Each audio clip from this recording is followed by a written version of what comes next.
Un cordial saludo para todos ustedes. El día de hoy les iremos a presentar un poco de lo que significa la política fiscal. Somos estudiantes de tercer semestre de la Universidad Corporación Uniminuto. Mi equipo de trabajo está conformado por mi compañero Juan Vera y Ángel Gómez y quien les habla, Laura Rubio. El día de hoy te voy a presentar un poco qué es lo que consiste la política fiscal. La política fiscal es un mecanismo importante dentro de una nación, ya que esta política nos une a lo que significa optimizar el recurso. Optimizando el recurso para que la nación sea solvente a ella misma. Crear esta política ha desatado muchas ventajas para los países. ¿Por qué? Porque al momento de hacer el debido proceso para implementar cualquier infraestructura, la política fiscal ayuda a que ese proyecto sea optimizado de la mejor manera.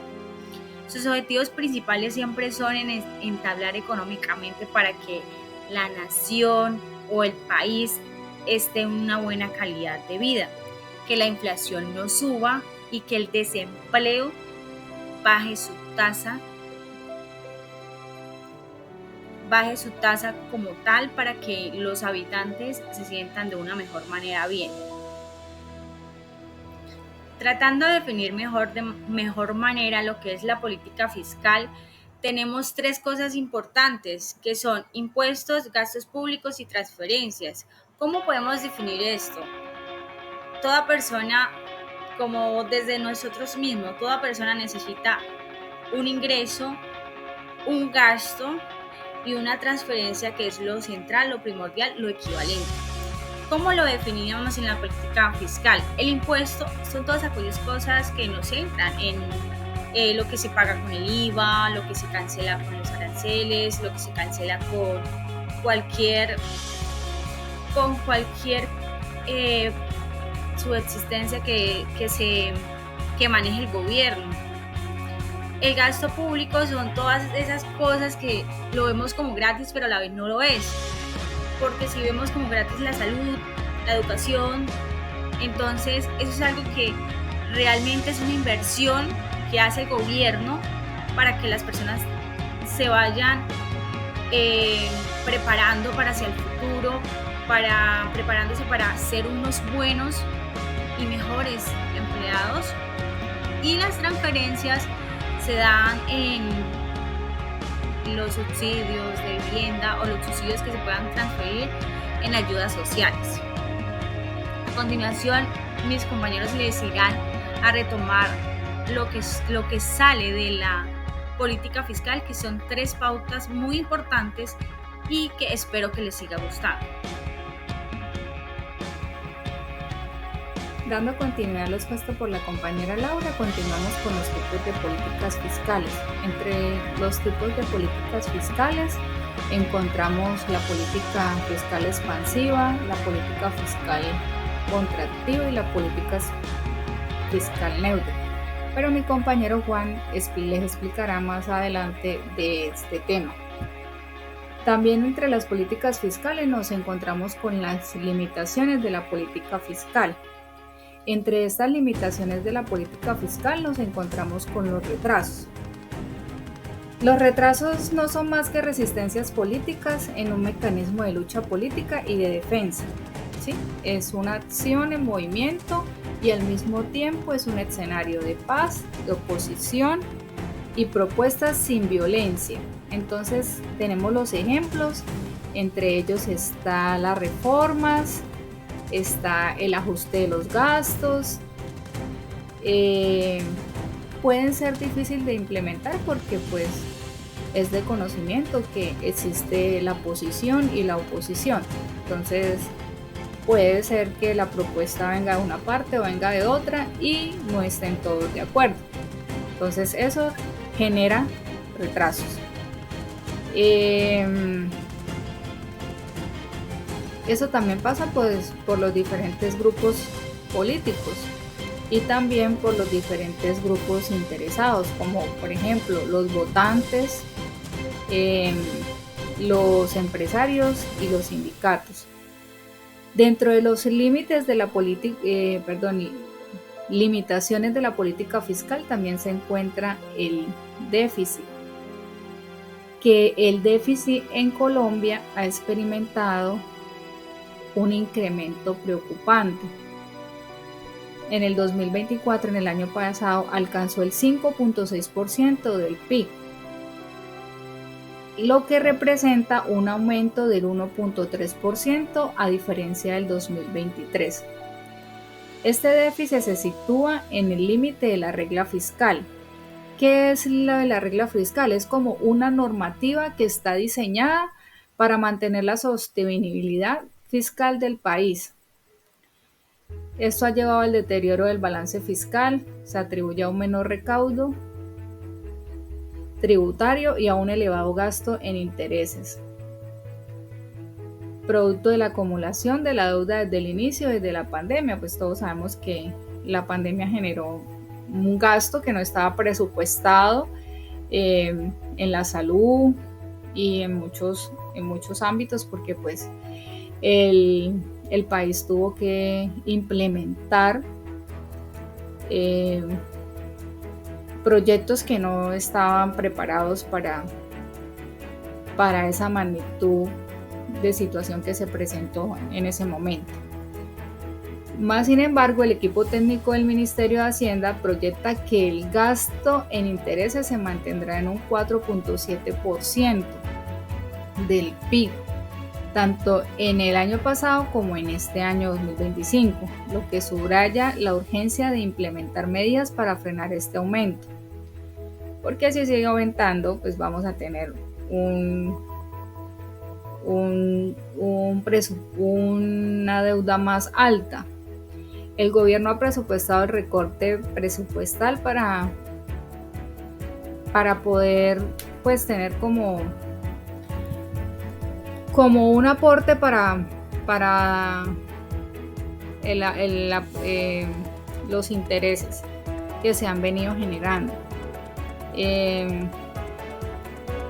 Según Luis Fernando Mejía, director de Fedesarrollo, el recaudo será de un 9% y eso es muy inferior a la meta planteada, lo que representa 31.6 billones menos. La disminución en el recaudo se proyecta que continúe hasta el 2034, lo que resultará en un déficit fiscal acumulado de más del 4% del PIB para el 2026. Esta situación retrasa la posibilidad de alcanzar un superávit primario hasta el 2024, lo cual agrava la vulnerabilidad económica del país, pues porque nadie va a querer invertir en un país que está supremamente endeudado. También nos encontramos dentro del déficit con la acumulación del déficit fiscal. La acumulación del déficit fiscal pone en riesgo a la estabilidad macroeconómica, ya que genera una mayor dependencia del financiamiento externo y aumenta la carga de la deuda pública. Este contexto es particularmente preocupante para las empresas, ya que un entorno económico inestable puede afectar la inversión, el acceso al crédito y la confianza de los inversionistas, lo que les decía anteriormente. Pues, ¿quién va a querer invertir? ¿Quién nos va a ver como un país productivo si estamos muy mal en la economía? También está lo de la globalización, que ya es el último, y entre la globalización tenemos unos efectos positivos y unos efectos negativos. Entonces voy a hacer como un comparativo entre efecto positivo y efecto negativo. Entonces, efecto positivo son las oportunidades para las empresas de abrir mercados en otros países. Pero tenemos la posición o el efecto negativo, que son los productores pequeños, pues pierden capacidad de competir. También está en efecto positivo la movilidad laboral y académica, pero también en el país se pierden empleos.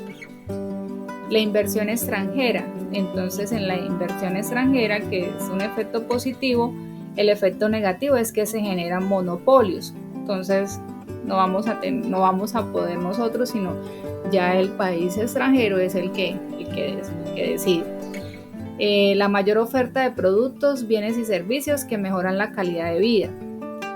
Eso sería un efecto positivo, pero el efecto negativo es la disminución del PIB, o sea, lo que nosotros producimos.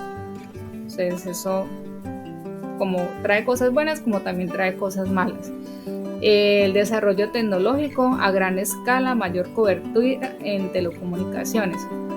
Pero esto nos genera un conflicto interno, pérdida de seguridad ciudadana, pues se expone mucha información.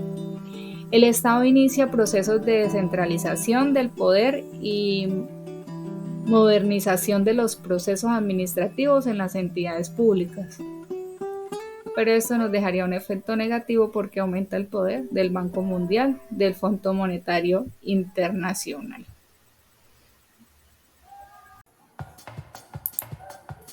¿Qué es la política fiscal? La política fiscal es el conjunto que toma el gobierno para manejar sus ingresos y gastos con el objetivo de influir en la economía.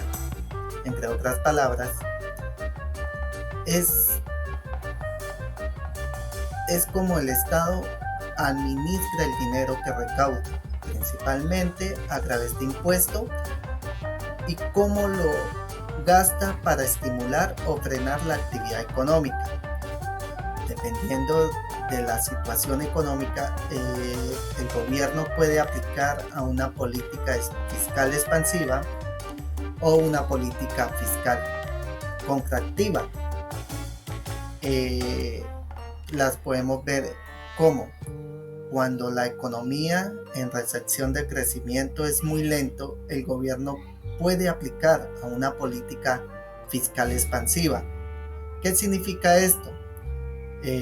Básicamente es aumentar el gasto público y reducir impuestos para estimular la economía. Un ejemplo es si el gobierno decide construir más carreteras, esto genera empleo en el sector de la construcción, lo que aumenta la demanda de materiales y facilita el transporte de mercancías. Esto lo impulsa la economía. Otro ejemplo sería la reducción de impuestos. Si las empresas y las personas pagan menos impuestos, tendrán más dinero para invertir y consumir, lo que impulsa la producción. Esas son las referencias bibliográficas del cual se buscó el material. Muchas gracias.